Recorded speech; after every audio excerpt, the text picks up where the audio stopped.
Listeners. Do you have like an echo effect? Monday Night Raw. Monster Truck Tuesday. Well, they'll be hearing. Welcome, You ass. to another episode of the Up Real Late podcast. Hey guys, and welcome to episode 8 of the Up Real Late podcast.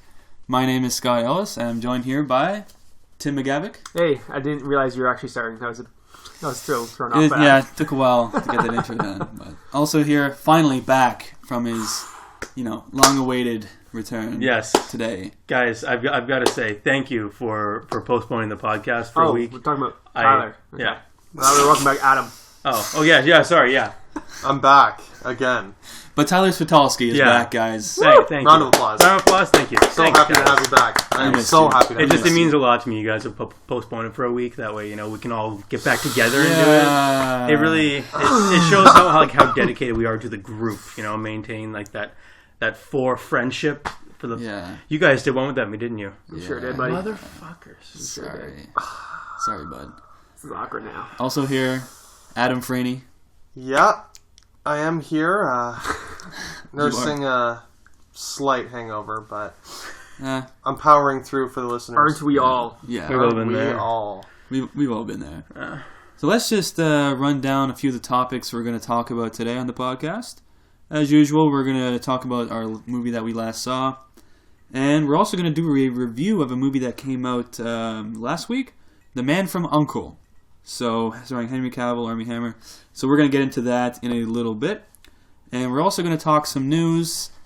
We're going to talk a little bit of rumors about George Miller possibly directing a sequel to a superhero movie. We're going to talk about that. And also, we got a bunch of trailers this week. We got The Witch, Victor Frankenstein. It's a horror trailer, Tis the season reviewing. for horror movies. Seriously. We're going to talk a bunch of horror movie trailers. So that should be interesting for sure. But let's jump into our last scene. Anyone want to start us off this week? I'll start. Adam's stepping up this time. I'll throw it down. Wow. Timmy's leaning Tim back. was all excited there for a second. He was leaning forward. Adam, you go. I'm gonna just be over here. That's all you. All right, I'll Adam. step up to the plate, ladies. What do you got, Adam? Tim, sit down. You've gone first 8 times in a freaking row. 7. It's gotta be whatever. 7. I think it's Whatever, 7. Scott. Going into the memory Who's banks, counting? as usual, is Adam Freeney. Yeah, all off memory as I do. A retired San Francisco detective suffering from acrophobia investigates the strange activities of an old friend's wife, all the while becoming dangerously obsessed with her. Oh, we talked about this one. I'm talking Vertigo. Not the U2 music video from 2005. That was a good video. That's a good watch. Great video. That's a good Great watch. video. Bono. Yeah. Boy. No. I'm talking Alfred Hitchcock's Ooh, going way Vertigo. back. Yeah. I've seen this atop many top 100 films of all time list. It's often found in the top 10. Written by Alec Koppel, Samuel A. Taylor, directed by the one, the only Mr. Hitchcock, starring Jimmy Stewart, Barbara Bell, Kim Novak, and Tom Helmore. This is the first Hitchcock movie I've ever seen. Wow. Just going out there, it was made in the 50s. I didn't know if I could sit through it. sit through This such is the an oldest old movie film. you've seen? For sure. Pretty close. For sure. Wow. The oldest until this was probably Cuckoo's Nest. Is that the 60s? Yeah. 67. 2001 is 1969, A Space Odyssey. 2001, A Space Odyssey. Wow. So I think that was the oldest up until this. And this is Back like in 55, time. I think. First thing I noticed right off the bat, opening credits, beautiful score. I love this score. It was nominated for the Academy Award for Best Sound. So I don't think that involved the score. I think it was just like sound editing and all that. Mixing editing, yeah. But yeah. The Oscars were weird back then. They had They were categories. weird. Yeah. They weren't the same, that's for sure. Best sound. Loved this score. It was hypnotic. It was different. I can only imagine, like, in the 50s, it must have really, like, impressed people. If I'm impressed today, like, 60 years later. Yeah. Like, holy After shit. the fact. The opening shot, right away, cinematography gets me. I'm like, okay, I can tell this Hitchcock guy knows what he's doing. Oh, he does. There's like a sweeping, panning side shot of rooftops and just these criminals or cops chasing a criminal across rooftops. And I was just like, damn, I'm hitched. Oh, wow. Classic puns. So it begins. And so it begins. The chemistry between Jimmy Stewart and Kim Novak was incredible. Like, it sold the movie, like, their relationship. Jimmy Stewart basically starts to fall for her. I don't know. So, just, have you guys seen this movie? I know Scott has. Yes. Scott You has. have? I have seen it, yeah. Holy I've seen shit, a lot of okay. Hitchcock movies. It's 3 of us, have you? I have not. Ty? I'm Okay. actually opening up my book right now He's flipping through about Jotting it? 7 pages of movies he has to watch. and adding on Vertigo. Add YouTube Vertigo if you haven't seen that. Oh, no, Yeah, no, I've put that I've watched that Oh, one. good. Vertigo, Have seen bracket, that. Hitchcock. Yeah. Just so you don't get... Yeah. There you go. Great. Awesome. Hitchcock. Throughout the film, like, I was enjoying it. It was very slow, very plotting. I felt a little bit underwhelmed, though, right up until the 3/4 mark. No spoilers, of course, but there is a hell of a twist in this thing. There is a twisty And I was twist. like, holy shit, I'm in. Full star has been raised. Full reel has been raised. Yeah. Excuse me. Oh, wow.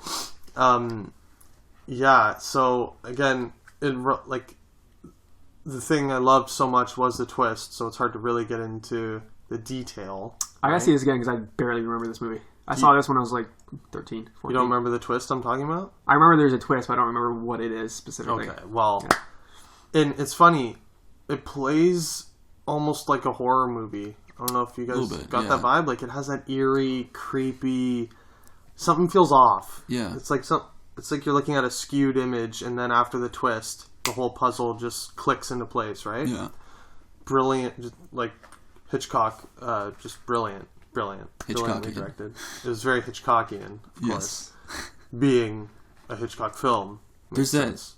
I always love the cinematography for this movie because there's that one shot kind of where it's like zooming down. The vertigo or in. effect, yeah. The vertigo. He made that The way he stuff. Yeah. filmed the You vertigo. pull the camera back while zooming in, and it makes like this elongated... Oh, yeah, Really okay, yeah. intense, Yeah. Did he shot. invent that? I think I don't he think he must have. invented it, but he's the one that definitely like gets Coined credit it, for I using think, it, yeah. and it's called like the vertigo effect. Yeah. Oh, that's what people were talking about when Yeah. they say, okay, okay. I noticed a shot he loves doing also, too, is he'll open the shot on an object, and then he'll, like, slowly move the camera sideways to the next object, and, like, he's basically communicating what he wants you, like... He's connecting the dots Yeah. usually. Like, Not through words, through, like, visually. Yeah. Yeah. Or he'll open on, like, a bouquet of flowers, just the bouquet, and slowly zoom out to, like, all the surroundings. And it just, you're slowly, like, going through the thought process with the shot. You're like, oh. So are you going to start great. working your way through his filmography? Thank you. That's exactly what I'm going to do. This was the first of many. Yeah. Because I'm trying to go through every decade, just all through time, to see every classic I can possibly see. Yeah. So I'm definitely going to knock out at least his top 10. He has like 60 movies. Wow. They're not all great. Like, The That's what I Birds is heard. a classic, quote unquote. It's doing air not quotes. a very good movie, I though, in actually general. enjoyed Birds. Wow. I heard Yeah. mixed Okay. things. I've heard Yeah. mixed things. That's odd. Birds- But check out Birds Psycho time. for sure. Check out Strangers on a Train, Yeah. Rope, North by Northwest. Northwest, North by Northwest is Dial really for good. Murder, and Rear Window, probably like his most famous ones. Right. Okay. Rear Windows Is- is a good one. Yeah. The Jimmy tension Stewart that he also a built star. with that, Yeah. with just that single room, was crazy. Yeah. Awesome. Yeah. Well, I really, really liked Vertigo. I'm gonna go with heavy 4 reels Ooh, nice. out of Ooh. 5. Heavy 4. Heavy 4. Heavy. Yeah. I liked it a lot. You know, Awesome. give it the 4-star on Letterboxd. It's great. It's definitely a good way to introduce yourself to Hitchcock. To start Yeah. with Vertigo and then, yeah, That's start what I from thought. there. I was like, I think I made Good the right step in the choice. door. Yeah, Yeah, for sure. Yeah. Seems like a good introduction to the Hitchcock filmography. Anyone else want to step in with their last scene? I'll go next. Go ahead, Tyler. Tyler. I keep getting pushed back. Sorry, Sorry, guys. listeners. You know what, Tim? You're going last. Yeah, you can just bury that attitude, Tim. Okay, you know what? You're going last now. All right, Tyler, so what was the last movie I'm you sad to hear this saw? one. my last scene was a little flick. I'm not sure if you guys have heard of it or not. It was Collateral. Oh, Ooh. I scratched that one off the list. Collateral. Yeah, I Scratched. really enjoyed it. Really I good movie. really like. I was kind of nervous, like seeing Tom Cruise going against what he Type? normally does. Doesn't play villain that often. He but does not, but he did it. This is his very only well. villain role, I think. I was trying to think of that earlier. Maybe I he was a couldn't. vampire? Yeah. He's kind of a bad guy. Interview with the Vampire. Yeah. Just a little synopsis, just in case you guys haven't seen it. A cab driver realizes his current fare is a hitman that has been having him drive around from mark to mark until his last witness to a crime is dead. When the cabbie finally figures out the truth, he must prevent the assassin from wiping out his last witness without becoming next in the professional killer's line of casualties. Very, very well done movie. I loved it. I actually learned something really interesting, and I think you guys will enjoy this. The original casting, they where did I write that here? It was originally supposed to be Russell Crowe. Whoa! Yeah, as who? TC? As Vincent. Yeah, Really? yeah. That would have That's been interesting. weird. That would have definitely been interesting. So Could have been good still. Yeah. Yeah, So could've been where good. was my spot here? It's Michael Mann's last good movie, I think. The fair? Probably accurate, yeah. yeah. I mean, he followed this one up with Miami Vice, Ooh. then Public Enemies, Eee. and then that one that Scott reviewed a while ago, Cat? Black Cat. Ooh, yeah, Black Hat. It's been on a downward spiral. Michael. Black Hat was okay, but we won't get into You might that. have to hash out some old stuff and try to go back to what he was doing. Announced this week he's doing a biopic with Christian Bale about a famous race car driver. Yeah. Really? So Yeah. maybe my boy C. Bale will boost his credibility again. I love the nicknames pull you him out give of for the all the deck. actors are exactly the same. C-Bale. TC, C. Bale. Yeah, T. Cruz. So the movie sat in development for about 3 years, bouncing between a couple different directors. And it wasn't until Russell Crowe actually expressed interest in the part that the ball actually started moving. But he couldn't commit to it because he had another project going on at the time. Eucalyptus, I think it was called. Okay, yeah. I've heard of it. Apparently the Australian movie that just bombed. Good choice, Russell. Yeah. Michael Mann immediately went to Tom Cruise for Vincent and Adam Sandler as Max. That would have been What? Yeah. horrible. Atrocious. Yeah. But then I would be begging for him to die. So Jamie Foxx's character is Max? yeah. Okay. Yeah, and so Sandler dropped out and What the fuck? Jamie Foxx came in. Thank Good. God. Yeah. And then So Jamie God. Foxx picks up a little Oscar nom for it. Yes. Yeah, that's all. Yes. Just stunting real quick. So he wanted like a former comedian. Well, that's the thing. He wasn't even. Dabble. He didn't even want to be like a funny character. Like, it wasn't supposed to be that kind. He just wanted Adam Sandler to play a serious role. That's, That is so weird. odd. that's mind-boggling. Yeah, but Sandler left, and he was so committed to comedy, he decided he didn't want to do it. It would probably be least too that's much of what- a that's what I change for read his there, yeah. audience to react to. Something else I learned too, that Cruz's character Vincent is, he's able to get in and out of anywhere without being noticed, recognized, something like that. So before they actually started filming, Michael Mann had Tom Cruise going around to like an LA market and like actually do FedEx deliveries without like having people realize it was actually Tom Cruise. No way. Yeah, Wow. that's what he did to prepare for the role. Do you guys pretty like awesome. the rumor as well that Jason Statham's little cameo at the That I beginning? read that and I was His- so His furious about transporter it. character? That was so stupid. It's not. It's just that random Yeah, character, I've heard that like fan theory. but Yeah. I hate terrible. all fan theories. Yeah. So you're just Yeah. gonna say that. There's a reason they're fan theories and not a real. Yeah, like get a life. What the fuck? This movie also stars my doppelganger, Mark Ruffalo. In this one, He's Tom Cruise, He's in it, but- Jamie Foxx, Jada Pinkett Smith, and Mark Ruffalo. Yeah, and Javier Bardem. He was like- made a small. yes, he Yeah. does. Yeah. Mark Ruffalo played like a Latino cop. Yeah. Yep. It's not quite your doppelganger I'm pretty in white. Collateral, but Yeah. You don't have an Maybe if earring. you got a spray tan. Yeah. That'd be great. got some gang tats, Yeah. cross Buy a trench coat. necklace. Yeah. So what are you hitting her with, real wise? Reel wise, I'm giving her a light 4 out of 5 reels. Okay. Light 4. Light Pretty good. 4. Pretty good. I felt like the ending kind of dragged on a little bit. It was good, Yeah. but I feel like towards the end it kind of just kept going. Like, Michael Mann is infamous for not wrapping up his movies that well. yeah, I definitely His got endings that. are always kind of a little bit. I think this is the only one I've They seen. kind of fizzle out. Yeah. This one I'm okay with, but like Heat kind of fizzles out at the end. Like it's not a great ending. Yeah, Really? I love the message at the end of it, like where they're actually on the train. That came back to what he said in the very beginning. Yeah, right. I loved that. Me too. But other than that, like they should have ended it way sooner. Yeah, like 15 minutes before. Yeah, exactly. Yeah. If they moved that scene just 15 minutes up, Yeah. would have been perfect. For I sure. agree. Yeah. Well, I'm gonna jump in, Tim, if you don't mind. I've already been doing the last apparently, so whatever. with Scott, I'm losing whether he interest. minds or not, he's last. Yeah. Fuck him. I'm gonna jump in with my last scene, which I was touting earlier to Tim. It was a modern. I'm calling it a modern classic. Okay. It's actually, and I think you guys mentioned it the other day in the podcast. And it was one of those movies that I hadn't seen, so I finally knocked it out. Foreign film from South Korea, maybe the best South Korean shit. movie of all time. Oh, Released in boy. 2003. Oldboy. There you go. Not that remake with Josh Brolin. Not that. I haven't seen that. Wait. Let's see if our theory is right. Tyler, have you seen the Josh Brolin remake of Oldboy? I'm sorry, who's Josh Brolin? Okay, thank God. Okay. Yeah. Thank God. No. I No. thought for Okay. sure you were going to say yes. Oh, No. fuck. Okay. Directed by... Now, I'm Thanks, going to guys. butcher these names, Oh, so just bear with me. Can I just say, Cousin Vito loves the remake, hates the original. No!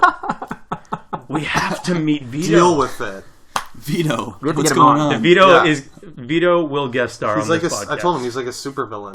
Yeah. He's gonna like crash through the door and be like, "Cousin Vito's here."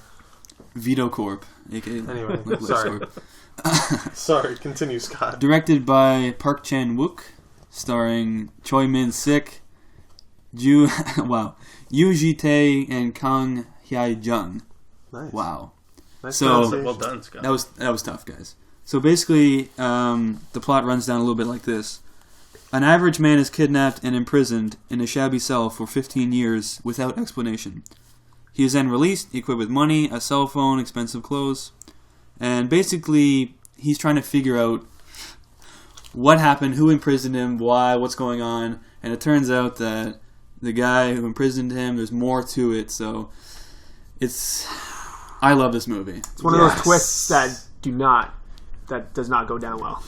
Yeah, there's a twist. There's a twist in this No, movie, doesn't go down well. like Vertigo, and one of my all-time favorite twists. Although I kind of saw it coming earlier on in the movie. Really? I did too when I first saw it. What? Yeah. I kind of I could didn't. see. Yeah. I was caught by surprise. I could see it coming a little bit, but then when it still happened, it still was Yeah. done really well. Like Yeah. I saw it coming, but I still loved it. So, I'm so happy you love it. I love this movie, Scott. Thank you. like, this is probably one of my favorite movies I've seen in the last little while. Yeah. Honestly, like, That hallway Yes. scene, that single take is Yeah. famous. there's a couple of famous scenes in it. There's the hallway scene where he just has a hammer. It's just a sideways view, like a one take, and he's just It's a beating oneer. on these guys. Yeah, it's a oneer. And it was kind of long, right? Like 10 minutes or something? No, it's not that long. It's No, like 5? 2-3 minutes tops. Well, it felt like an eternity. I loved it. Yeah. Daredevil definitely snatched. They modeled off that. Oh yeah. yeah, What year did this come out? 2003. Okay. Do not confuse it with the Yeah, That's why I was just making sure. not 2013 or 2012 or whatever that Josh Be Brolin sure was. to avoid the Spike Lee shit remake. Yeah. Well, I've got to watch it now. Well, when I saw this, after I saw this, I got this kind of feeling like it felt like a Greek tragedy. Like, Yeah? it was like Yeah. Yeah? It's a I tragic don't know. tale, probably. Yeah, it just felt like the twist and what happened to this guy. Yeah, it was amazing. And the cinematography. I do have to mention the cinematography. Incredible. We mentioned that one shot, that oneer, but just everything, the way they edit it, they were seeing some like split screen stuff and like just beautiful shots, honestly, all the way through. The soundtrack was fantastic. That Yeah. added a lot to it. Underrated My soundtrack, for sure. only complaint was the dub, because I watched the dub. The voice acting was less than stellar, I think. See, I did the first time too, and it takes away from it big time. Always go with subtitles. You want this? Yeah. You recommend the subtitles? I saw it on Netflix, anything. and there was only dub. There was no subtitle option. Yeah. But the second time I watched subtitled, it adds way more Yeah. because you really feel the performance of the main Yeah, the guy. performances. You feel the What performances. was his more. name? The main actor? Choi Min-sik. Choi Min-sik. He blew He was me amazing. away. He was Yeah. so good in this. Try not to spoil it. His freak out scene Yeah. fucking blew me away. He went full Leo D for the freak out. Oh yeah. he just loses his shit. Like, that was He incredible. did. Yeah, It was incredible. right at the end. Wow. He has another movie I highly recommend, I Saw the Devil. I don't know if you guys... Heard about it, yeah. It's fantastic. He plays a villain in it. Yeah. He's like a serial killer in it. Cat and mouse game between him and a detective the whole time. Sounds good. You know I love a good cat and mouse game. Mm-hmm. Yeah. It's phenomenal. I suggest you write it down. He was in Lucy. I noticed that on his I remember him from the filmography. trailer, yeah. But yeah, I wish he's been in more. I noticed his filmography was quite slim in the Really, last couple of years. He done like That's a movie, weird. maybe a movie a year. There was a period of time where he did like nothing in 4 years. I'm trying to think. Was he in The Host? Do you guys know? Don't know. Haven't seen it. I think he Not sure. may have been in it. But yeah, he's a fantastic actor. I wish he would do more. There was one scene where he literally ate a live octopus. Yeah, like what the hell? Yeah, on screen, just fully the entire thing, just chomped on I'm it. pretty sure that was real, right?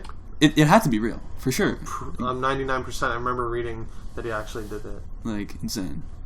So yeah, definitely recommending this movie to you Rating? guys at home. How many It's a reels? 5-reeler. It's a 5-reeler. Five-reeler. It's a 5-reeler. Do it, guys. Scott. Drop the bomb.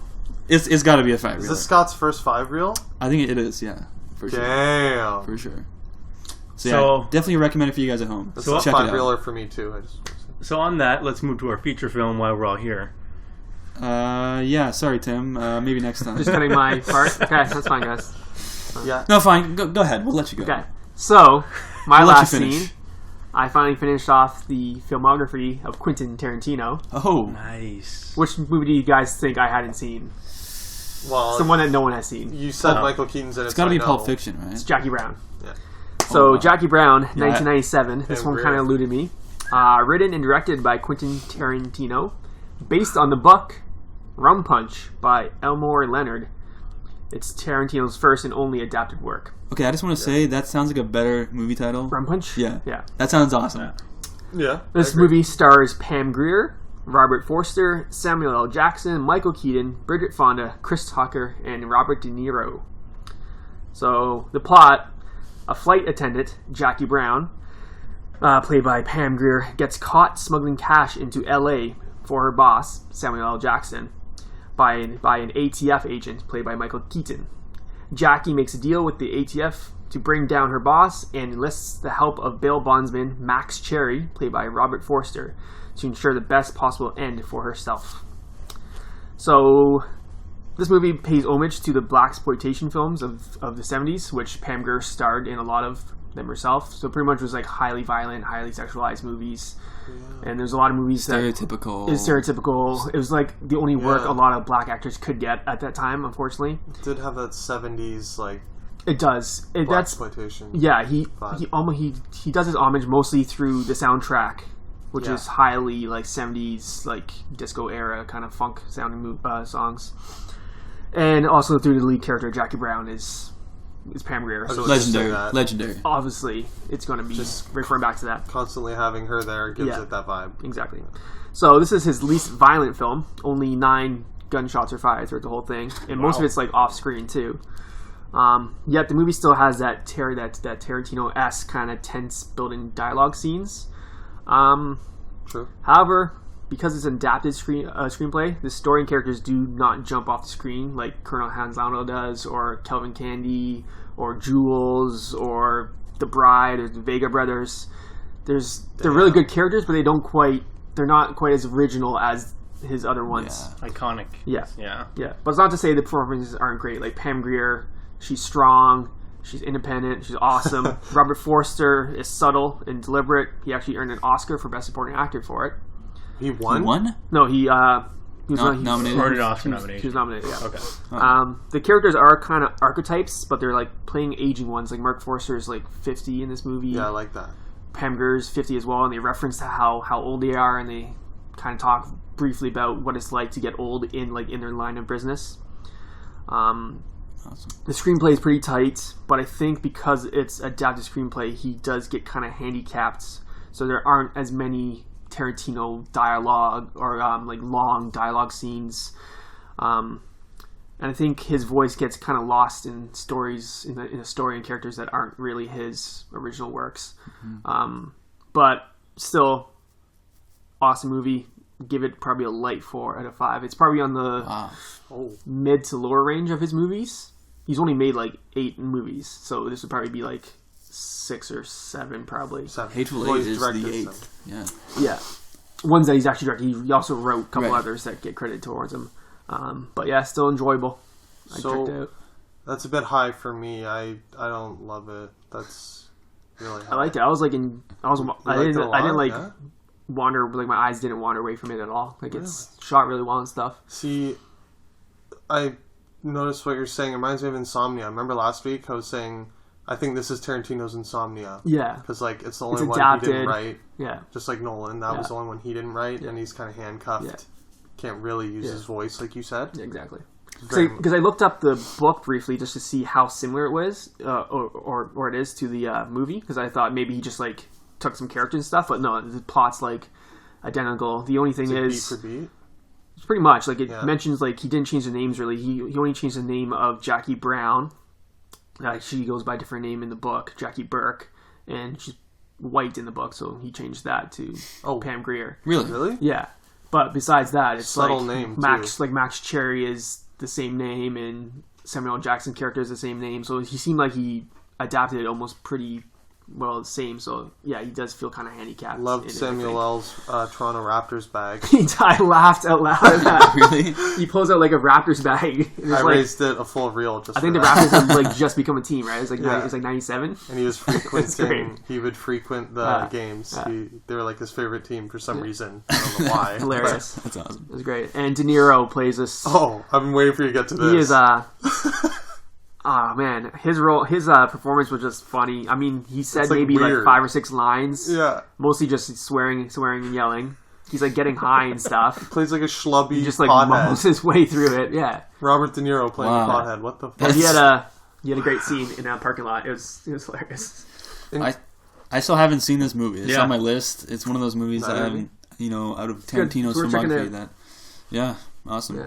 I do want to say, you guys were talking about Insomnia. I finally did see Insomnia this week. Oh, you did see it? Yeah. What'd you think? It was good. I actually enjoyed it more than I thought I would. Yeah. But, I remember, I thought that too. I was like, wow, this is better than people give it credit for. Fair enough. It is still probably down there in the Nolanography, but... I still enjoyed it. Now I can understand why you're talking like Pacino. He's got the Pacino mumble. Yeah. It seeped right into my dialogue. Yeah, you look like you became Pacino. I went full Pacino. When you weren't here, I couldn't get the Pacino out of my head, man. Jesus, guys. It's just like... Oh. It was a full transformation.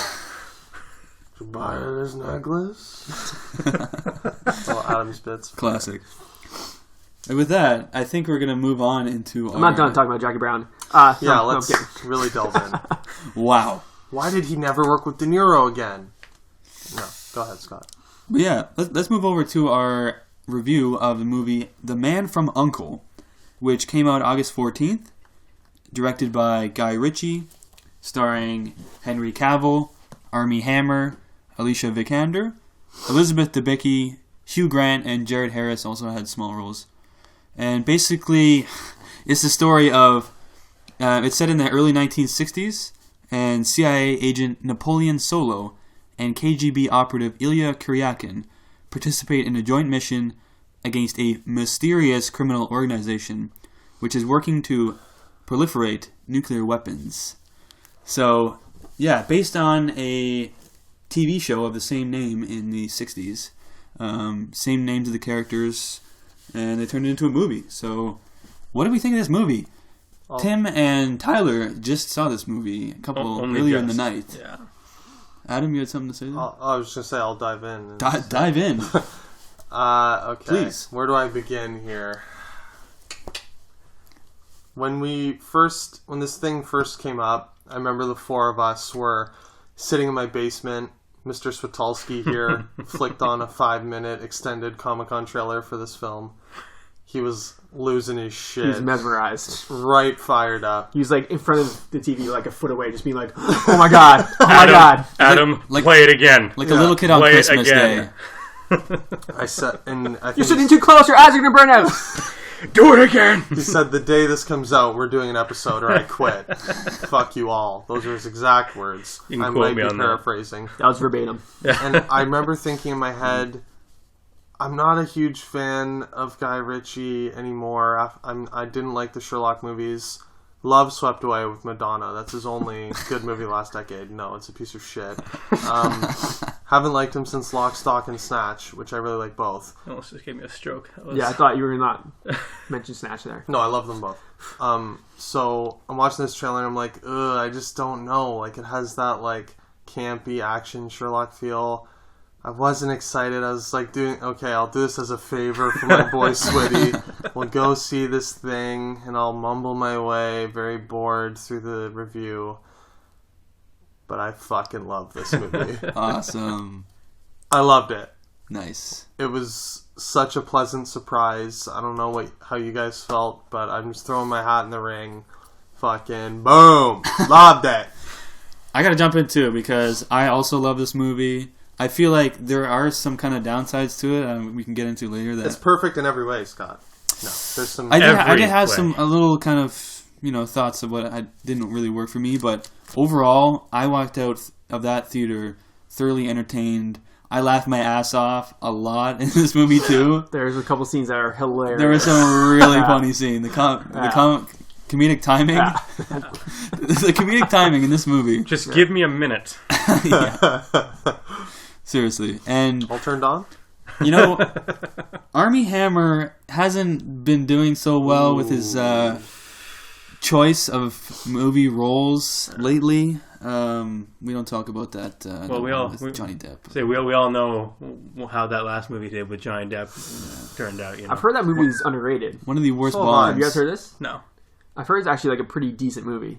The Lone Ranger is what we're talking about. We wouldn't know. Nobody knows how good it is because nobody saw it. Yeah. Well, I'm scared to even consider that because Franny has completely changed my entire aspect on Johnny Depp's career. Yeah, so I don't think that I should even consider watching this because... You shouldn't. Yeah, I was going to say, Armie Hammer, like I was saying, not doing so well in the choice of role department, but I actually didn't mind him when I see the trailer. Well in this one. I felt like I would get kind of weirded out by his accent. Like, I thought it might not work. But it actually wasn't that distracting. It was pretty good. It wasn't that distracting. It wasn't quite like Aaron Taylor Johnson. Tim's accents. It wasn't, no. It's pretty good. I mean, maybe Tim's bits later will do. It was pretty good. I thought it worked in the context of the movie. Yeah. Of like it wasn't campy, fun. Yeah. It wasn't overdone. Yeah, it wasn't an overpowering It didn't take me out of it. Yeah. I believed it, at least. I also, you guys notice Henry Cavill? I was getting a Tom Cruise vibe from him the whole time for some reason. I was just like, I don't know, even the way he looked and just the way he was like delivering his lines, like this very serious American accent and everything. And then it hit me. Tom Cruise originally was supposed to be his character in this movie. Dropped out to do Rogue Nation. That makes a lot of sense. Henry Cavill filled in. I don't know if he met with Tom and was like, hey, you mind if I do an impression of you or something? That would have been an interesting movie with Tom Cruise in there. Tom Cruise and Armie Hammer. Very different. You know what? Very different. As much of a huge Tom Cruise fan as I am, I actually preferred Henry Cavill on this. Yeah, like the physical scenes between him and Armie Hammer. If that was Tom Cruise, he'd be like 6 inches shorter. Yeah. Armie Hammer's a giant. He's a beast in this movie. Yeah. He made Cavill look like he was like a midget. Yeah, and Cavill's a big boy. Yeah, and he's a big guy too. I really liked Cavill in this movie too. From Man of Steel, where he's playing this stoic, quiet, reserved character. In this, he was like suave. The mannerisms? Yeah. Perfect in every way. He was funny. He had to add a lot more charisma to this role than what he's normally done. In Man of Steel and what was it, Immortals he did before, and He was a bit of a charisma vacuum in his former roles. Yeah, kind of a life sucker. But in this, he was, I don't know, just Guy Ritchie's like maybe writing, or I don't know if he wrote it, but him and another guy wrote it. And I mean, you can kind of see how he's up on that list of maybe possibly being the next Bond. I mean, he was in talks about it before. Yeah. I mean, after seeing this, I can see it now. How could you not, right? Well, he actually already the parallels are they already he was already screen tested for it a long time ago, like in 2000. Casino Royale? It would have been Casino Royale. Yeah, because he was in talks for that, but then they decided to go a little bit older because he was pretty young at that point. Yeah. He was the king of almost roles. He screen tested for Superman Returns, Bryan Singer also. Mm-hmm. I think he was like runner-up to Brandon Routh fun fact, Armie Hammer was cast as Batman in George Right. Miller's defunct Justice League film. So this is the real Batman versus Superman. Wow. Yeah. Seriously. Directed by Guy Ritchie. Yeah. Your dream. This is it. This is Wow. it, guys. But yeah, like that's there's a few scenes in this movie. Like I don't know if you want to get into spoilers just yet. Well, Not yet, I after the have reels. A few things. Okay. have a few Anything things that you guys didn't like, of this movie or? Before we go into what we didn't like, I loved the soundtrack. Did you guys Yeah. love the soundtrack? Like It the was score? the score. And both Yeah, actually. I mean the singing songs were just probably like most of it was in Italian. I'm so happy it you was brought great. that up. But I this- love the score. The original score was phenomenal. I That loved great it. peeling scene with like the insane like psychedelic. Great peeling, also the thing. raid scene where they're like the quick shot of them like raiding the Yeah, that one. Thing? Like, there's like a raid and it was like montage. the heavy like Yeah. It's like comic book. Yeah. Oh, so good. soundtrack was awesome in Well, this. even like Guy Ritchie's directing, he impressed the shit out of me. Yeah. Like I remember near the beginning, there's just a shot of Cavill's face, and there's like the sun lens Yeah. flare comes in under his eye. Stunned. And it Yeah. comes back again. Yeah, exactly. It Yeah. comes back. It was It was gorgeous, gorgeous. yeah. Gorgeously shot. Absolutely gorgeous. There's that one scene, which it was actually a really nice scene, where there's that boat chase, and Armie Hammer and Henry Cavill are escaping from the bad guys, basically in a boat. And it was actually a pretty funny scene too. Yeah. But they shot that with there was multiple shots, like split screen, 4 shots on the screen. Yeah. And it was kind of done almost like a montage, but it was done well. I mean, I laughed my ass off at that part. That was Yeah. just perfect. that was pretty good. Yeah. It also felt to me like Guy Ritchie had been binge watching Archer on Netflix Yeah. when he was writing this. Yeah. Yeah, I can see that. I was getting a heavy Archer vibe from Yeah. Cavill. Just the way, Yeah. okay.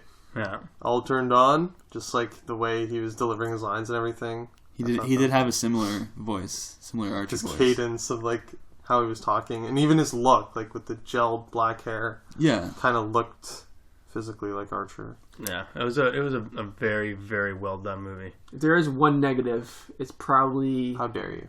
the CGI is pretty bad in It's it. questionable. Yeah. I know what you're talking I mean, about. they used it sparingly. There wasn't a lot of it, but yeah. when that truck goes into the water, Oh, I okay, knew yeah. you were gonna I was just say like, that scene in particular just looked really clunky. yeah.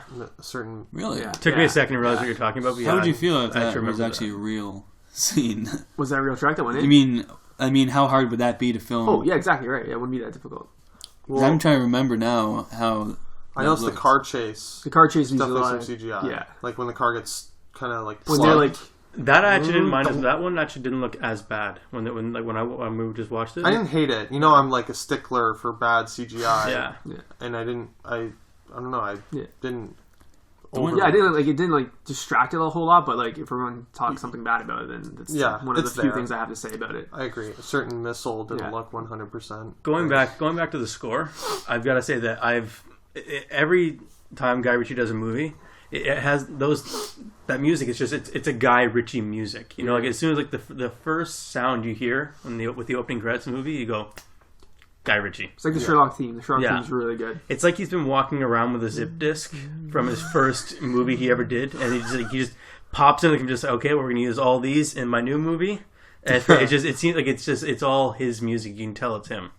It's recognizable for Yeah. sure. I did have my one gripe of this movie is the plot is just a little bit too Thin. we've seen it before. Yeah.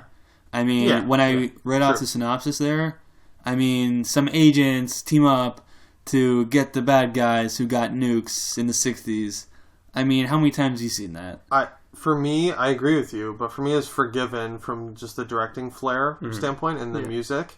He's punching it up so much. Yeah. Most The way it was executed, I could look past that. on paper, when I read about Armie Hammer, Henry Cavill, Guy Ritchie doing a spy movie, I'm like, yeah, okay, I don't care. But like you said, it was executed. The way it was executed, the execution was insane. I didn't mind so much that it was the actual story behind it was a little bit generic, but Yeah, but I guess you're right. We do have to say the plot is generic. little kind of some of the twists and turns it takes.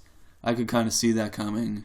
Mm-hmm. I liked but again, Alicia too. She was Alicia good. Vikander, who Vikander. is From Ex Machina this year. definitely a She's having a breakout big star. a breakout star this year for sure into the North American market. Actually, why don't we talk about, is she having a big year? Because this movie bombed horrifically at the box office. We're the only She was good in it, four though. people that have seen it. That's the thing. I think No, she did. she's having a good year, Yeah. but is she having a big, Yeah. successful financial year? No. Ex Machina made no money, which is understandable. It's an indie movie.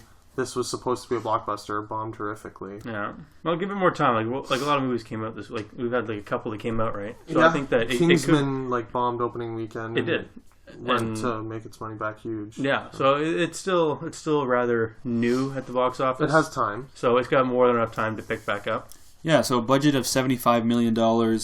Ooh, So far has made $52.6 million. that worries me. So it's still in a negative right now. Because $75 million is a pretty decently low budget. Yeah. That's not insane. It's not like 200. Yeah. It's, I mean, if And this they movie still made didn't- 150 mil in the box office, then that would be pretty respectable. Yeah. Well, there's a lot of marketing. You have to think they probably spent Yeah. another 75 to market it. Because it was all over. Maybe not 75. I'd say probably.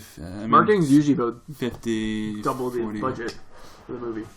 really Not double the budget. I mean, it's like half. okay. about half. the Yeah. budget. Yeah. It's like, Jesus. Jesus Christ. Like, why are they even making movies? Amazing Spider-Man 2 infamously spent more on marketing than they did the budget. $300 million on marketing. No. Something like that, yeah. With all those clips that were released of that movie, I'm pretty sure you probably could have done like a super cut of it. Yeah, Had seriously. all the whole movie out before it even came out. Yeah. Dear That's a God. whole other issue. But yeah, Alicia Vikander is coming out in another couple movies this year. The Danish Girl, starring Eddie Redmayne. Ooh, Maybe Oscar buzz there. bait. And also Burnt. Oh, really? Bradley the Cooper. chef, Bradley Oh, Cooper, yeah, yeah. chef. 4 movies in 1 year. This girl's on Yeah. fire, man. She's in 2 other movies, which I don't know, called The Light Between Oceans and Tulip Fever. 6 movies this year? Yeah, 1, 2, 3, 4, 5, 6. Yeah, Wow. Good for her. she's busy. Yeah. She's the it She's woman. keeping busy. I heard that for Ex Machina, she wasn't even an actress. She was like a ballerina who auditioned for the role and got it. I don't know about that because she was in a bunch of movies before that. Jake McCannell told me that. I'm throwing you under the bus, Jake. You made me look like an I idiot. think there's validity to that. I think before she was an actress, she did Ballet. ballet, and then that Alright, helped her alright. training. But I don't think Jake, I'll pull you out from I don't under the think- bus. I don't think she was an Stop! Don't unknown run over ballet. my friend. I gotcha. But yeah, next year she's going to be in the Bourne sequel with Matt Damon. Apparently, Alright. this is according to IMDb. So This chick's on fire, boys. yeah, she's moving on up. I think. Did you guys like her in the film? Yeah. I yeah, really did. She's good, eh? Yeah. Yeah. Let's move into our ratings. Yeah, Reels? Like, Tyler, I gotta know. Wait, What's the wait. rush, bud? Let's say Tyler's last. This was his movie. Okay, all right. I'm gonna go light 4. I'm gonna go light 4 to 5 reels. Like I said, I had a couple gripes with it, but overall, I walked out of this movie thoroughly impressed and entertained, to say the least. Adam, I'll right on the money with you. Light 4. I was just not looking forward to this whatsoever. I was like, this is a nothing movie. And it just, I had a blast. I had a lot of fun. This Switty's got a Giddy. shit-eating grin. I'd like to punch it right off his face. Thank Go you, ahead. Adam. Tim, Glad to be yeah. back. Late 4 out of Light 5. 4. It was enjoyable. keeping it consistent. Really, really enjoyed it. I'm happy Tim liked it. I didn't know how you'd feel, bud. Yeah. But we always agree. Now the moment we've all been waiting do for. this. Can I get a drum roll? I'm going to give it a medium 4. Medium Boom. 4. A medium 4. Just a Higher straight than 4. us. Just a 4. So like a 4.5 on Letterboxd. Yeah. Yes. Sure. And we're, I guess, let's We're talk 4. about the translation. The light 4 is a 4 on Letterboxd. Medium 4 is a 4.5. And then obviously 5 Well, is heavy. 5. There's heavy 4 too. So Oh yeah, how does that work? What's a heavy the ratings 4? don't translate. Let's Heavy 4 is like 4.75. But you can't do that on Letterboxd. We're not comparing it to Letterboxd. Don't You're give a right. Shit. This is our own rating system. Tim, edit this out. Go ahead. Thank you. No, I was. Explain yourself. It was good. I felt like right in the middle. It seemed. We should probably move into spoilers. I think. With that, let's move into spoilers. Okay. Like NWA, express yourself, Ty.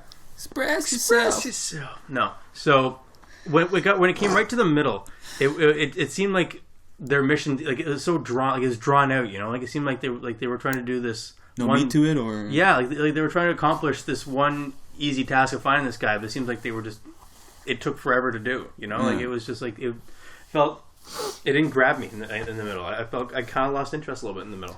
Yeah, actually, I agree. I think it maybe sagged a bit. I remember getting a little, like, looking around at the back of the seats, getting a little bored, but then it picked right back up. It got back up. For sure. Yeah.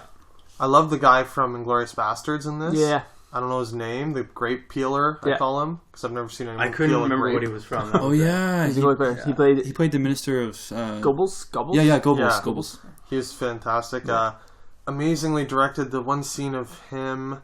Might have been Alicia Vikander in the car where there's subtitles and you can't hear anything. Yeah. And then he rolls the window down and then the sound comes in. Like the sound design in that. That was awesome. Yeah. So impressive. I was like Guy Ritchie, where you been hiding these skills, bud? Seriously. I gotta say, it didn't feel like a regular Guy Ritchie movie though. It felt like it lacked that like that panache. That maybe the action sequences felt Guy Ritchie-esque. Yeah. But like not the rest of it. Like, it felt like it was missing that swish, you know, that is Guy Ritchie. I didn't get that for the entire movie. Should we talk the funniest scene? Oh Definitely. my god. Where Goebbels. the grape peeler the grape gets peeler. strapped into his own like electric chair. Faulty. So Henry and Army. and Armie Hammer leave him, and they're like talking behind the glass doors, and like the chair kicks back on. He's just like frying there for like 30 seconds. Fire starts speaking Their up, backs and they're turned. like, well, he is useful, so I guess we probably should keep him around. And then you just see like this guy like He's on fire. But on the other hand, he would end up being released 6 months tops. It's hard, but what do you want to do? Just give me a minute, and they just sit there.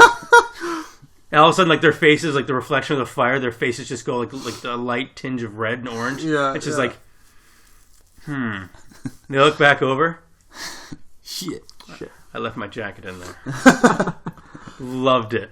Yeah. Loved it. I loved how the second they sat him down, he's like, okay, let's not even do this. I'll tell you anything you want to know. You name it.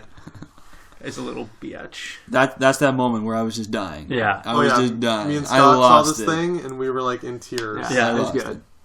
And the one scene at which I mentioned earlier, that boat chase scene, where Henry Cavill basically just is like, peace. He just sits down and just has a lunch. Yeah. And just he sits down in this chair, which somehow, miraculously, where can I find these cars? Just sits down in a random car, and there's a nice little lunch basket, picnic basket in there. keys in the car. Like, what? Some nice grapes, some cheese. Yeah. Nice little I'm hungry. sandwich. Little sampling dish there. Just sitting there, just watching all this shit go down in front of him. Yeah. He's just having a good time. That was pretty funny, too. Yeah. I like that a lot. But, yeah. I'd be remiss not to talk about, other than the electric chair scene, my favorite scene was the, I guess, close to the climax, the when Cavill steals the dune buggy and goes that off-roading chase. I was blown away. My heart was like beating a mile a minute. The score during that part, just this like raucous, like pounding score. I thought I was gonna have a heart attack. I was like, holy shit! And he's like, it was. A lot of the movie had CGI, but this one was practical. Yeah. The way he was like going through that big pond and mud, and Armie Hammer's chasing him on the motorcycle. Incredible. Yeah, that was pretty cool, for sure. The scene that I also loved just before that one was when they raided the island for the first warhead. Yeah. And again, you just get this really strong pounding music playing, and there's like a big shootout, but you're not hearing any guns going off. You just like, it's all silent except for like, I'm pretty sure it's silent if I remember correctly. There might be some shots fired. I think there was like some light.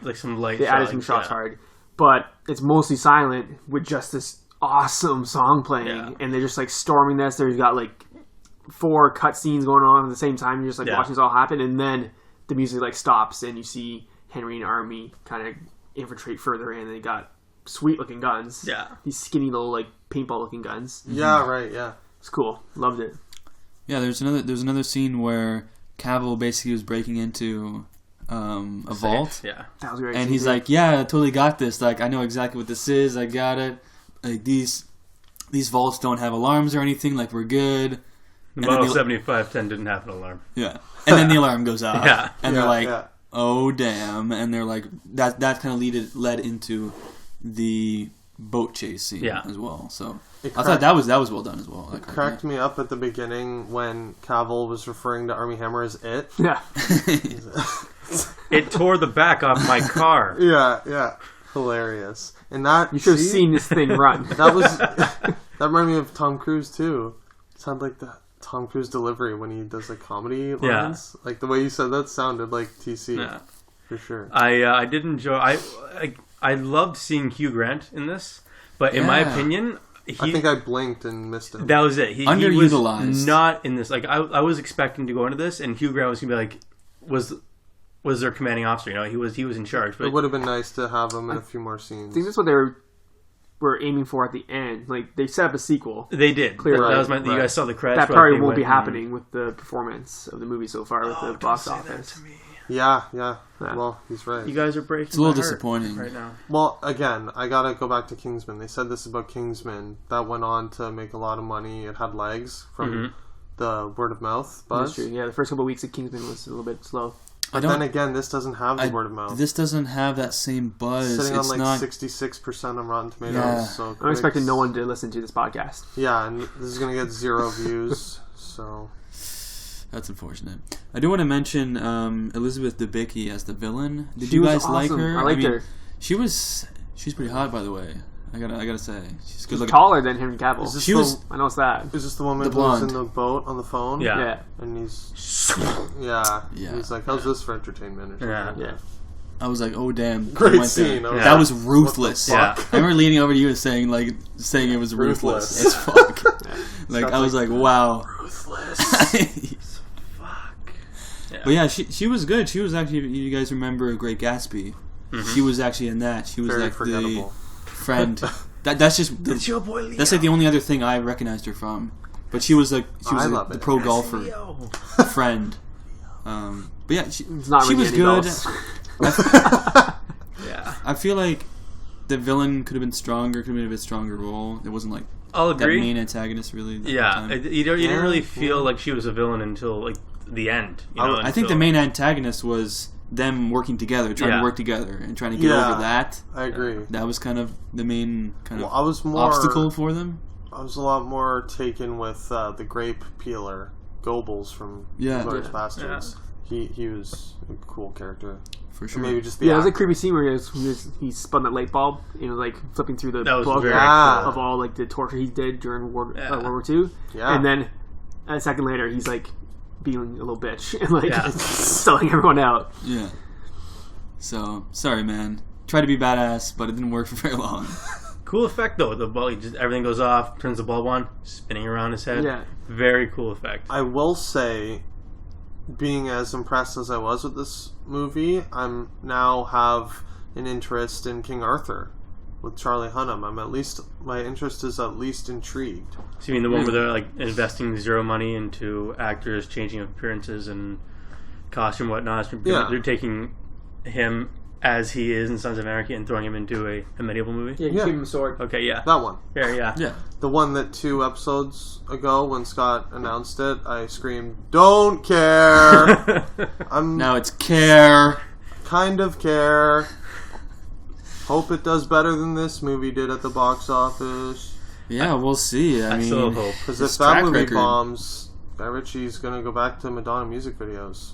Oof. He's That fucked. would hurt him. That would Throwing hurt. back his ex-wife. Yeah, that would hurt him deep. That was She embarrassing. probably won't even take him. Yeah. I did want to mention Napoleon Solo. What a name! I Yeah, gotta give right? him props. Yeah, that's incredible. I gotta give him props on that That's name. incredible. That's a great name. That's an impressive spy name. Yeah. Oh, I need to say this because I forget every week.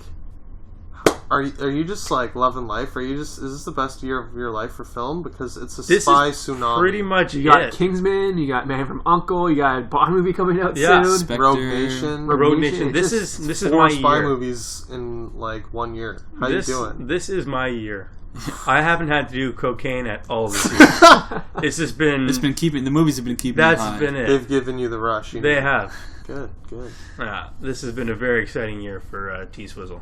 Awesome. Any other? But I adapted my own nickname just in case you guys didn't know. Adam T-Swizzle. style nickname. That's something Yeah. I would have given you. T-Swizzle. I like T Switty, but whatever. That's my rap name. Right, of course. DJ T Switty. Any other For your points you mixtape. guys want to throw in there about Man from U.N.C.L.E? think that pretty much says it all. Yeah, I think that pretty much covers it. All right. Well, that'll wrap it up for our review. There's a fun fact. Jared Harris, brother of Richard Harris, the first Dumbledore from the first 2 Harry Potter movies. Oh, I didn't know that. Boom. Did he have an American accent in this movie? Yeah. It was terrible. Yeah. Jared Harris and Richard Harris are related? Yeah. They're brothers. I mean, I should have known by the last name, Yeah. but wow. Jared Harris is actually pretty awesome. He's in Mad Men. Oh, he's a great actor. Yeah. He was actually in Sherlock. Sherlock Holmes. Sherlock too. Holmes. Moriarty. Guy Ritchie. Moriarty. Yeah, so with that, I think we're going to move on to our news topics this week. And the first thing we're going to talk about is going back to talking about Henry Cavill and Justice League movie. George Miller, who was rumored to do that, is now rumored to be the director of the upcoming Man of Steel sequel. Not Batman vs. Superman, but the actual sequel to Man of Steel. Which I'm not sure the date it's coming out. Probably, I think it's after. Obviously, it's after. They Batman haven't vs. set a Superman. date yet. So there isn't a date. Yeah, I wasn't sure about that. They have confirmed there is a Man of Steel 2 coming, but no date. So this was alleged by John Schnepp from Collider News. Big fan. Love him. Yeah, so he's claiming that George Miller, director of movies such as the Mad Max films, you're saying Babe, he did Babe. I'm not Happy Feet. He did Happy Feet. Happy Feet. So definitely a diverse Mainly Mad Max. filmography, but Mad Max, one of my favorite movies of the Fury last Road, year. yeah. Fury Fury Road. Road. My favorite, Adam's favorite action film of all time. Yeah. Fuck it. Yeah. I'm throwing that down. Yeah. Dancing Penguins. So you guys think that Dancing Road. Penguins. Wow. Do you guys think George Miller is a good fit? I mean, he was going to do a Justice League movie. Do you think he's going to be a good fit in this new DC universe? Adam, your thoughts on George Miller? Okay. First of all, I assume John Schnepp source came from he directed the new documentary about the Nicolas Cage Superman film that never came to be. The Death of Superman Lives, what happened? Like, I know me and Scott watch him religiously on Collider. Schnepp, if you're listening, holla at your boy. Let's face it, he probably is. He probably is. By now. We're getting pretty famous, guys. Yeah, we're almost at 1 million views. We're a big deal. We have like a Scrooge McDuck style room filled with gold from the money we made off this thing. Keep that in mind for Tim's bits later. So much He's- money. Scrooge. He must have made some friends at Warner Brothers. Most definitely. You know, that was a Warner Bros. Project.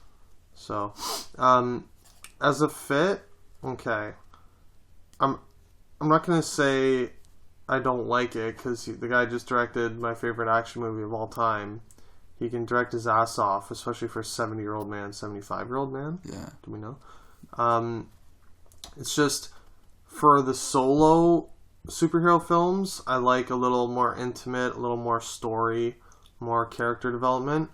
And he didn't show that with Fury Road. It was like, I loved it, but it was a non-stop action ride. I would prefer him do Justice League. I know Zack Snyder's already signed on for Justice League Part 1 and 2. Mm-hmm. But, you know, a non-stop action ride is what I go to the team-up superhero films for. Like Avengers, Justice League. I think it's like a waste of his ability. Like, you know, like... I do want to jump in. Fit. I just don't... I do want to jump in, though, because... Superman non-stop in Mad Max, there was some emotional moments, like with Furiosa, the scenes with her backstory. You know, there was a bit of emotion there, and I mean, yeah, it's not. Yeah, I agree, Scott, because Max you're not supposed to get a lot from him. Anyways, like even in original 3, he's just like this guy who just exists. He's like the nameless. It's usually like viewer. the other characters get a little bit more development. And But I liked it because I didn't think they even attempted a plot in Fury Road. Like there was no plot to speak of for me. there's a plot. I thought it was just There's a bit I of thought a it was plot. one big action sequence, and that's why I love it. Yeah, I don't think this Man of Steel 2 will be just straight action. But imagine that. So I don't it was like, one big action scene. like he's only done Mad Max, Happy Feet, and Babe. In none of that have I seen like Babe, come on. okay. You There- Babe or Babe 2? Babe Forgot has one he did. Babe has an incredible Maybe Babe plot. 2. You're right. I'm But- still blown away by Happy Feet. And But Happy you're Feet too. the Babe makes sense to you? Tim, that fits in with the Mad Max Yeah. movies. Yeah, Tim, none of this makes sense. I mean, he's to a me. pig. That is part of the Right. same universe, right? It is, I mean, yeah, it is. You guys didn't know that? Babe Pigs crossover. and pigs and penguins. Babe gets swine flu and just passes it on and like post-apocalyptic That's world. The only way to Boom. cure it is to dance like an idiot. Unless, you know what? If in Man of Steel 2, Superman flies to a desert planet inhabited by, like, a cult that worships racing and, like, muscle V8s. cars, and he has to, like, fight them, and it was a non-stop car chase film, Like dance fighting. I'm in. But if not, I just see it as a weird fit. We'll see. So it's a This mild... could be nothing. John Schnepp could be wrong, I guess. I But he think seemed very confident. it's been kind of rumored for a while that DC was eyeing George Miller for any project, really. Since Fury Road Yeah. got insanely good reviews, Basically, right? yeah. They want to keep him in. He is their director. He's in-house Warner Brothers director. There you go. It seems like a good fit. I will say, I like this fit. I'm not in love with it. As much as I love Mad Max, I kind of agree with you. Yeah. He is kind of a hot director It's name like right now. puzzling. Yeah, I I'm think more Because- just puzzled. Because of the success of Mad Max, Yeah. everyone's Yeah. like, whoa, we got to get this guy next. What a surprise. And then when you actually step back and you look at it, Mad Max was great, and then you look at what he's done recently, and it's like, maybe This is maybe they another- could have got someone a little bit Yeah. better. I have another issue with this again, Seems is odd. that DC seems to be, again, just changing up their style on their movie, and it's not going to fit into the universe. Like, if you're getting George Miller, you're getting it because he has a pretty unique style. But if you're just making a Man of Steel sequel, you're going to want that to flow with the You want to first Man of Steel Fit movie. and have So the same. Yeah. Like, I don't see a world where Yeah. George Miller is going to bring the exact same tone that Snyder brought to the first one to the second one. They're clearly, if George Miller does this, it's going to have black and white, like, differentiated which is tones. fine. Like, if he wants to do his own style and make a great movie, awesome. But again, this just kind of show. I've been crapping all over DC's plans since episode 1, But they're garbage. Like, where they're like thereof. they're clearly Lack thereof, yeah, What like they're plans? not planning stuff. So again, they're trying to build this universe, but they're hiring a very stylized director whose style is very different than Zack Snyder, who is a very stylized director himself. They already have an It's established just tone. it's right? not going to fit with Right. the tone. I don't think. I mean, I love George Miller, so if he makes a great movie out of this, great. Yeah, like, but there's always the flip side that, at the end of the day, just give us a best movie. yeah, Like, I don't, like, I've said Marvel sometimes will sacrifice quality of movie over, like, fit into the rest of the universe. I'd They agree with fired that. Edgar Wright Yeah. yeah. and replaced him with, like, a hired gun just because he wasn't wanting to fit with the plan. I feel like Snyder would probably executive produce it, though. So I hope Guaranteed. so. Yeah. Guaranteed. Hopefully He's still a hand in producing it. Aquaman and Wonder Woman. That's yeah, confirmed. so he's still going to have a Snyder, stamp on it, I think. So I think that he will make it, whoever makes it. I do think it's going to continue in that, same tone and style as the other movies, but it does seem kind of odd to go with him. What you know what though, he did do a lot of work on the Justice League film that got canceled. Like, that had started shooting. It wasn't like a rumor.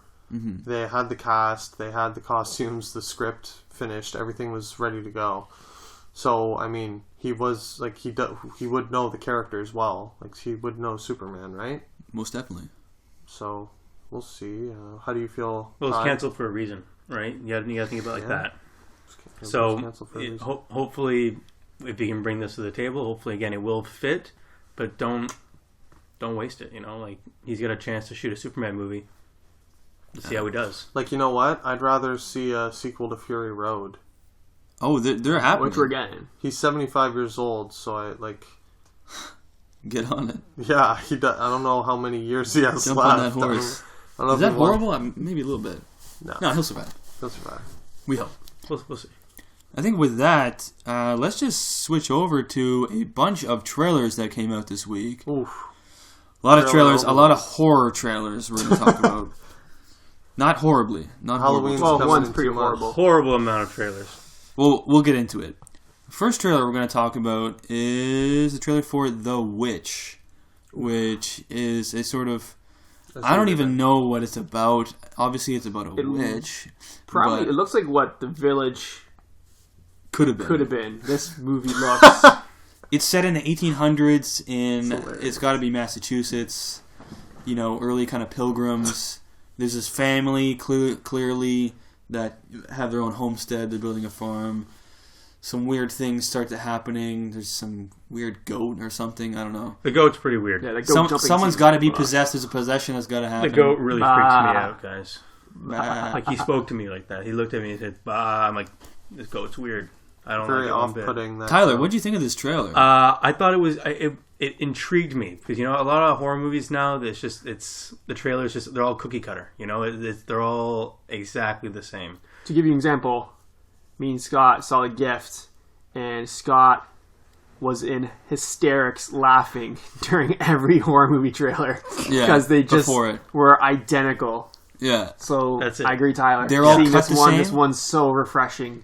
All those trailers, like before when we did The Gift, like Tim was saying, they played horror movie trailers before The Gift. Yeah, every single time, cut the exact same way, and with the same jumps at the end, and it was just awful. But this movie, The Witch, the way they cut the trailer, can tell it's fucking creepy. It's not really based on those jumps. It's more atmosphere and setting this weird Gives you a tension, thrill, like a really weird thriller. Yeah, not really thriller. showing you kind of everything, just kind of what's not there. Well, that was my thing. Did they even show a witch in this? Did they show who this was in the trailer? Coming out of that cabin, but that could have been anything. That could have been anything. So we don't even know who we're looking for in this. Yeah. Exactly. Adam, you look a little scared over there. This movie. This I'm trailer? sweating. He is sweating. It was terrifying. I will say that. I think like the fundamental thing with horror, for me, is subtlety. That's the key. A lot of American horror, like the whole Saw Hostel movement, started the jump scares, the torture porn, put everything in your face, show you everything. That's not the way to do it. The best horror movies, Alien, Blair Witch, you don't see Jaws. They hold back. You don't see the threat, right? Yeah. This movie did that incredibly well, and also, like you guys said, atmosphere. Mm-hmm. It just looked beautifully shot. I'm not a horror guy, but to quote Jay Cheel, we're in a horror renaissance right now. We got a lot of horror flicks coming our way, and they look like they're finally putting effort into the cinematography and the actual art of the horror movie, not just a cheap, churned out hot dog type thing. They know they're not B movies anymore. I mean, they still are. There's a ton of them that still are. But you get these odd ones that we're mostly talking about today are mostly unique looking horror movies. Yeah. There's a lot of money in horror because most of them you can film on a shoestring budget and make huge money. People will see a horror movie regardless, for sure. Yeah, for some reason, young teens. They're those fanatics. Teen girls love horror. They will. They'll go out and they're driven. They're always great date movies. So you if someone's seeing it, it's always at least two people seeing it. It's exactly. Make money. That's good. Good point. I just went into the memory banks here, and Scott, you use the memory bank too? Yes. The coined Adam Ferrani memory banks. I love it. But yeah, this movie actually was released January 27th this year initially. Maybe in the UK or something. I'm not sure. Seriously? Yeah. It is foreign, right? It's not a... Yeah. And it also has a 89% on Rotten Tomatoes. Holy shit. Wow. I'm in. Yeah. So when's the wide release coming overseas, bud? Let's find out. Is there a North American release date? Try to remember for me. I'm gonna try and remember. But the cast, I actually really like the cast. If you guys watch Game of Thrones, there's a couple characters from it. Kate Dickie, who played Lysa Tully in Game of Thrones, and Ralph Ineson, who played Dagmar Cleftjaw in season 2. Scott's just nerding subtle reference. So hard there. Subtle reference. Nerd. He was also in Harry Potter. He was in the last movie. There were those two brother-sister. Just watched that today. That took over as the Defense Against the Dark Arts. No, the punishment. They were the dark arts teachers. There was a brother and sister that were really instead of doing he was the brother. Defense Against the Dark Arts, they taught dark arts. Yeah. So he was the brother. I just nerded out hard on that one too. You did. Wow. And you guys are nerds, man. Harry Potter's awesome. Elle Fanning lookalike. Yes, not Elle Fanning. Anya Taylor-Joy is also in it. She doesn't even sound like Elle Fanning. I noticed the director. This is his feature-length debut. Robert Eggers. And writing feature-length debut. He wrote and directed. Okay, so that release, that January 27th, that was Sundance. I was going to say, Okay. it must have been a festival circuit. Because in the trailer, there's a lot of quotes from Sundance. Different critics that saw it at Sundance saying, scariest thing I've seen all year. It's also going to be at TIFF. So it is going to be at TIFF, eh? Yeah. We might have to sneak it in a little TIFF action there. So yeah, Stay I'm not seeing the release date, the wide release Well, Scott, date you're for this fired. movie. We asked you to do Well, one thing. So You have the it's worst not on the memory I've ever page, seen. so maybe Yeah. they just haven't decided. It's not on your memory page. No, it's not on the memory bank. They haven't decided when it's coming out. They know when it's coming out. Guys, I don't know when it's gonna. Let's just. We're not gonna do anything. Yeah. It's not. They don't know. It's not your inability to find it. It's them not knowing. We'll when get it's back to you. Let's kind of switch gears with trailers. We all want to see that though. Oh, Definitely. Yeah, for sure. For For sure. sure. Most And we're not. huge It's hard to horror get me fans, interested to see a horror movie like in Bingo. theaters, Thank you. especially. Well, I Thank tend you. to lose sleep when I see horror movies. Me too. So, Me They too. don't bug me that much because I know it's a movie. But my problem is I watched The Grudge when it first came I'm out. not 7. And I didn't sleep for 3 days after. And when Yeah. I did, lights were on. Paranormal Activity for me was Yeah. my no sleep for 3 day Yeah. movie. The Grudge, though, when I first saw that movie, that was like grade 8 or Yeah. something for me. Yeah. Like, yeah, I couldn't sleep. Yeah, So it when- was brutal. When Tim was roughly 38, 39. Yeah, when I saw the original Mummy movie from like the 30s when I was a kid, Yeah. I definitely had my Didn't little sleep night after on. that, eh? You had your candle on? I had to lit? have like my warm glass of milk and stuff before I went to bed. It was scary. Got the kerosene lamp. Wow. But yeah, let's switch gears with trailers. Victor Frankenstein, the latest or the movie coming out with McAvoy and Daniel Radcliffe. Daniel Radcliffe. Yeah. Whew. What do you guys think of this Do trailer? we know who's directing this thing? Guy Ritchie? Guy Ritchie. That's what it felt like. It looks like it takes place in the Sherlock Holmes universe. Seriously, yeah. I'll try to remember. Let me put my mind to... It did feel very Van Helsing when I watched the trailer. It's not a good thing to be No. reminiscing of. It did feel like Van A guilty Helsing. pleasure of mine. Thank you. actually, is Thank what you. I'm saying. What? I know. I totally agree. Fully recognize Scotty. its faults, Get out. but I still enjoy it. See, it's funny because I'm allowed to say Strike shit like two. this, and you're not. So, like, once you say, like, Yeah, it's a you've guilty earned pleasure it. of mine.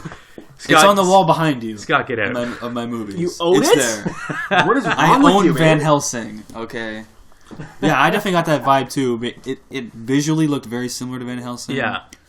I just hope we don't get I Frankenstein Yes. with this movie. I gotta say, Daniel Radcliffe as Igor. What? What's up with that? Igor's Yeah. supposed to be like this physically deformed. I'm not looking buying mutant. that. It's the most handsome Yeah. Igor I've ever seen in my I'm life. not buying that. He just got long hair. Was, Like, was he put anyone on else a wig. physically attracted to Igor, or was that just me? Like, I don't think we're supposed to. It's no, not me supposed neither. To be like that. No, me neither.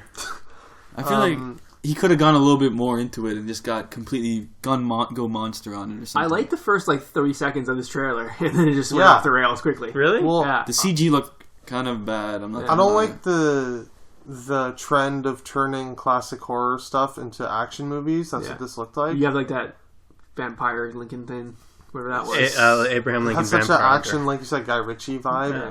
I was like, no, go for the scare. Like, go for something real. Well, they've They're done trying to be that. funny too. They've They had done that some before. comedy moments that just didn't hit for me. Yeah. The director's a Isn't it? fucking schmeeze. I don't care about him. He did Wicker Park, Lucky Number 11. Whoa, you didn't like Push. Lucky Number 11?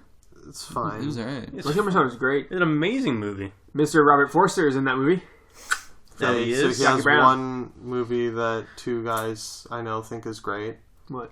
Scotty. Lucky Number He's 11. talking about us. That's Yeah. great. I like Lucky Number 7. It was a good movie. So it's just you. Well, It didn't blow me away. It I wasn't, don't amazing, dislike it. but- It's fine. You know what? You guys are right. This movie's gonna rock. You're damn right it will. I didn't know it was the director of Lucky Number 11. I'm actually surprised it's the same director. It I looks- didn't get looks that. Nothing, like nothing Lucky alike. What are you talking about? It looks exactly the same. It's gonna be amazing. And the writer is Max Landis. I don't know if you guys have heard of him. Oh, yeah. Yeah, you wrote Chronicle. Yeah, he has a Okay. big online presence for his antics, much like the director of Fantastic Four that he was the original writer of, that they just completely rewrote his script. He's really only written Chronicle, and he's got fucked out of every other opportunity he's ever had. Poor bastard. But he wrote this movie. Okay. Someone let him write this thing. I don't know. I'm looking forward to it. It didn't look like garbage. Yeah. I was expecting garbage. You were expecting garbage. It looked It like could be fun. It could be fun. Yeah. I'm not going to hold my breath on this one. No. I can kind of see how this movie's going to do in the box office, which good. is not good. I don't know. I didn't get a good vibe from it. Probably don't expect a podcast on it. I think there's other movies out around that time that we'll probably be doing instead. Let's just say... So Switolski's breaking off and doing his own podcast then, because this bonus episode needs an Switolski episode. By himself. By himself. Will review this movie. It's just me talking to my phone. Hey guys, Tyler here. The other guys wouldn't see it. Podcast. I loved it. Podcast wouldn't lend me the microphone, so it's just me talking on my phone the whole time. Let's just say I think James McAvoy is just trying to look ahead to X-Men Apocalypse. Yeah. Just pretend this thing This is didn't just some filler movie in between. Watch, this will come out now and get 100% on Rotten Tomatoes. See, it could surprise We'll you. be idiots. Speak for yourself. Yeah, well, It the could. three of us will be. I don't want to call it now because my predictions have been pretty abysmal. This could be the next Fantastic Four. Yeah. According to Scott, huge hit. Fingers are crossed. I didn't say huge hit. I think it could be. You said hit. It could be a hit. You used the H word. All right, let's stop talking about that. Let's move right along. Yeah, let's move on into the next horror trailer, which this is again changing gears a little bit more. Okay. We're going a little bit more comedy to it for sure. The Scout's Guide to Surviving the Zombie Apocalypse, starring Ty Sheridan. And I'm not too familiar with the other actresses. Looks like relative unknowns. Yeah, I think Yeah. Basically, they're scouts and they end up in the zombie apocalypse. That's literally the plot as far as I know. I got a little Zombieland vibe from it. Yeah, it's like Yeah. Zombieland meets Superbad. For sure, you nailed it. Yeah. But this one, I didn't. When the trailer first started, I felt like it was just like a kids movie. You know, like it was very immature. And then it went on and like a total twist, but it still had that feel of a kiddie film. So I don't know. I don't know how I feel about it. Like you said, super bad with zombies. Yeah, pretty well. I think more mature than that though. It And felt, tits. Yeah, and well, there were tits. There were some funny moments though. Like, Yeah, and actually they all involved tits. Actually, yeah. But yeah, I think this could be a little surprise, kind of like Zombieland. I think it could be a little bit of a hit, not huge, but I think there's definitely some potential here for some funny, moments for sure. Oh yeah, it'll definitely have its moments. Tim, how did you feel about Scout's Guide to Surviving the Zombie Apocalypse? That's funny. Yeah, I like Ty Sheridan from what I've seen, which is Mud. And yeah, looks okay. Playing Cyclops in the upcoming He is playing X-Men. Cyclops. Yeah. Age of Apocalypse. Adam, your thoughts? Well, Christopher Landon... Okay. I thought it looked pretty funny. Showed promise. I was, iffy on the fence. And I noticed the name Christopher Landon, wrote and directed it. Hit up the old memory bank real quick. Tried to remember back. I'm now 75% sure this is going to be a turd. Really? Christopher Landon, writer of Disturbia, decent movie. Okay. Paranormal Activity 2, Okay. Paranormal Activity 3, Paranormal Activity 4, Paranormal Activity 5, Oh God. and now this movie. Wait, he's directed all those? He's written all those, Oh. and he's only ever directed one movie, which is the last Paranormal Activity movie. Interesting. So we got a shitter on our hands. Ooh. So sorry Maybe to he's had ruin enough your of excitement. Paranormal Activity I take trying to be back super everything I serious. said. Again, shattering. I don't want to give everyone the benefit of the doubt because I feel like I You are have too a- friendly on this Your thing. PC. I have a reputation for giving people, a chance. You don't want to burn any bridges. You could meet these people in Hollywood when we're rich and famous. And But I always like to think of how do you end up writing a whole bunch of Paranormal Activities to do this kind of jokey zombie comedy? It's like a complete 180. It just seems like he's just tired of writing those serious, Oh, I don't know if I'd say a complete 180.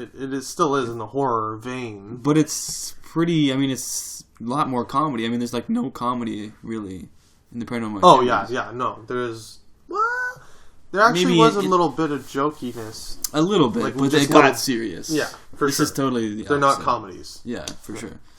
So yeah, and I think that'll do it for our news bits. Are we gonna jump into a little Tim's bits? Teased it a little bit earlier. The long awaited return of Tim's bits. Round of applause. I'm so excited for this. This is going to be a little bit different for you. This is probably my legitimately best impression I can do. Whoa. I'm excited. Oh my god. This is Let's end it strong, Tim. one of my favorite Disney characters. Let's go Donald Duck. And this is just him being angry. It's a fit of anger. Wow. Not from any particular performance of his? Fantasia, No I dialogue? guess. Okay. Do the Fantasia monologue. The Ready? infamous one. I'm not going to be able to do it now. Classic. Wow, there was some real emotion there. Some anger. You're going bright red. Gorsh. There you go. That's a little Round of applause. Round of PD applause. for you right there. Oh, Thank you, guys. Thank you. that was awesome. Little D-Duck. That was incredible. You brought me pretty good. right back to my childhood. There you go. Thanks, Tim. Just finish the rest of the podcast just talking like Yeah. As Donald Duck, please. In character That's it. as DD. And with that, I think that'll conclude And strong. episode 8 Ended with a bang. of the Up Real Late Strongest of podcast. endings. Where can people find you online? You can find me at Up Donald Duck. No. You can follow us on Twitter at Up Real Late. You can follow us on WordPress at uprelatepodcast.wordpress.com, and you can email us at uprelate@gmail.com. Also, please subscribe, like this video, leave comments. Definitely leave some comments, guys. We always love to hear from you We've guys. gotten a few comments now. You know, That's it's exciting every time we see it. It's just like, what are they going to say? We'll be sure to respond to any questions, anything like that. Any concerns, any hate mail. We get lots of that. So you guys can find me on Twitter at Mogi6, Mogey6. I am not on the letterbox yet, but that was letterbox. it's the letterbox. There is only the one, Scott. Yes. But I will be on it soon, indefinitely. Stay tuned. Stay for that. tuned. I can't wait till you have your list of the 7 movies you've seen. It's all on one list. You can find me, Adam, at Franey25 on Twitter. That's at FRANEY25. Me and Tim and Scott all on Letterboxd. I'm Up Real Adam. That's Up Real, like film reel. Tim, Up Real Tim. Scott, it's Up Real Scott. Up Real Scott. Direct all your hate mail to at Mogi6 on Twitter. Go ahead, Scott. You can also find me at S_Ellis71 on Twitter. And yeah, like I said, on Letterboxd, Up Real Scott. So yeah, until next time, guys, keep it real. Ooh. Thanks, guys.